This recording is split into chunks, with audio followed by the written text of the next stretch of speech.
We work very closely with the United States Geological Survey, the USGS, and we think their methodology for assessing world resources is a reasonable one, and we rely on that for our modeling.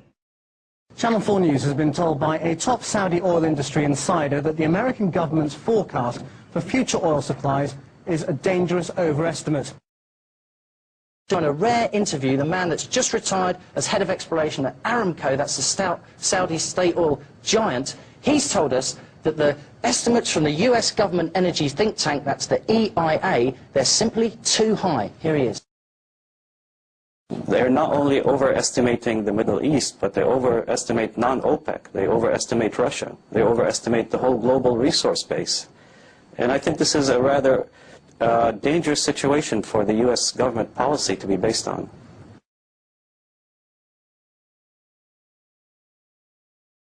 I've been teasing the U.S. Geological Survey. They also had a very high estimate for the United States. And I says, where is the rest of that stuff? He said, under South Alabama, just whisper in my ear. We'll all get fabulously rich.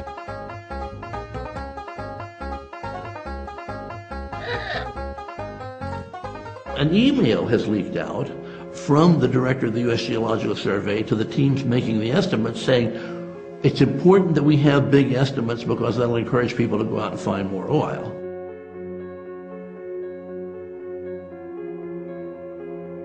There's very little time to do anything, and we haven't been doing anything, and we're not now doing anything, and our political leaders either don't know or don't care that there's a problem.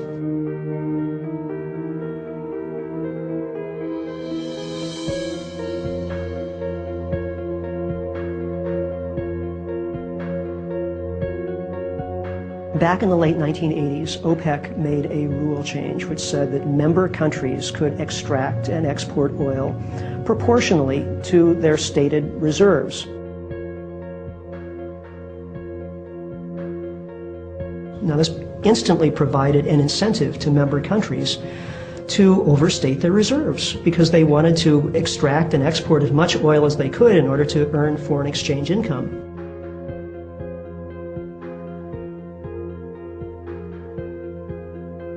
So within a couple of years of this rule change, every OPEC country stated reserve increases of between 50 and 200%, even when there were no important new discoveries being made. Saudi Arabia in 1 year went from having something like 140 billion barrels of reported reserves to something like 250 billion barrels. We could go down the list. Every OPEC country did essentially the same thing.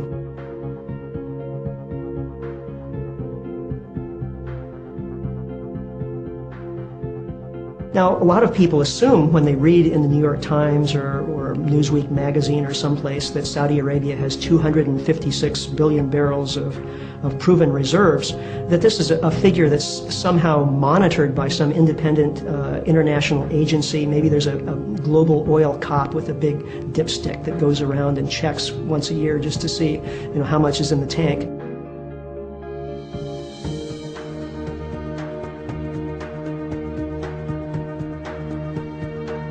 That's far from being the case for countries like Saudi Arabia and Kuwait. True national oil reserves are a state secret. All we have to go on is their word for it. And the evidence is that, in fact, these countries actually have much less oil than they're reporting.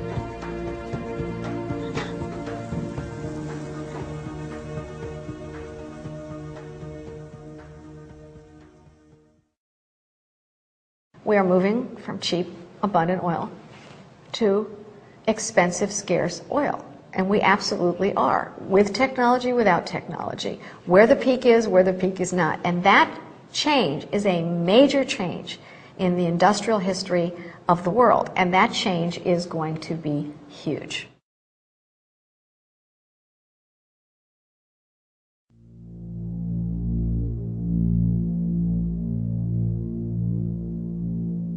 Frankly, I think the greatest danger arising from peak oil is the likelihood of resource wars.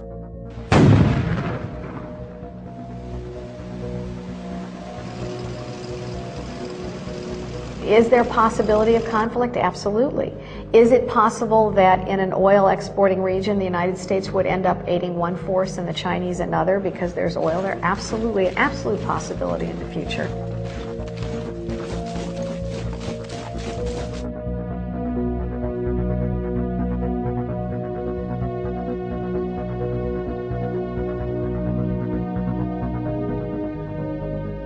I think the danger is not only between large powers that are consumers of oil. I think the danger is that there will be more invasions to secure oil. There will be more threats against oil exporters that if they don't behave in a certain way, they may face a military action. And I also think that there is an increasing, huge danger of civil conflict and civil war inside oil exporters themselves.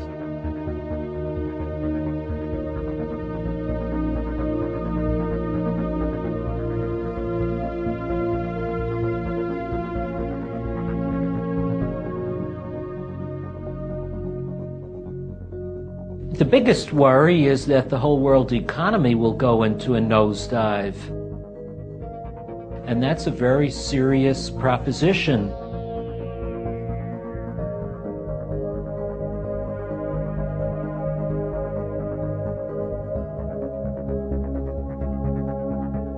As the increase in petroleum supplies comes to an end and we have a stagnant production curve and demand is rising, the world economy will have very little flexibility in it to respond to crises.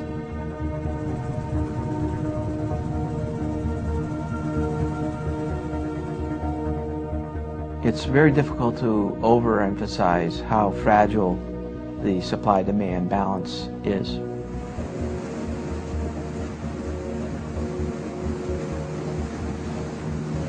Any relatively small interruption in supplies, whether it be politically motivated or industrial accidents, can lead to large spikes in oil prices.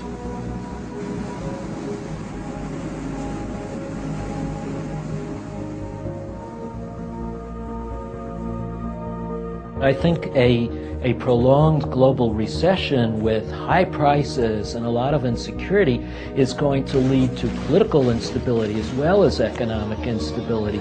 Regimes will fall, crises will erupt, and how that will play itself out, nobody can be sure, but I'm certain that it'll be a very scary, tense period.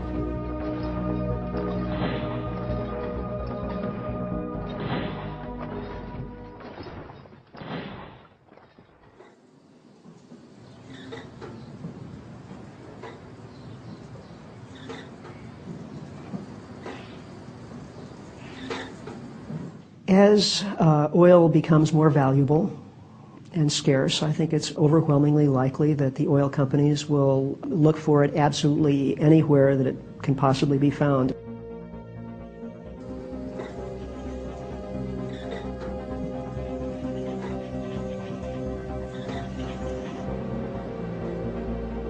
Offshore from California and Florida, in Alaska and the National Wildlife Refuge.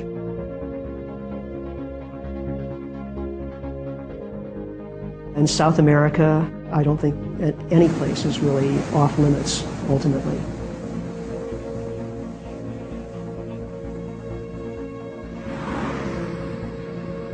It means eating up pristine areas. It means killing environments. It means moving indigenous peoples. It means destroying the air. It means destroying the water in an earth that is increasingly smaller and smaller and not able to handle this.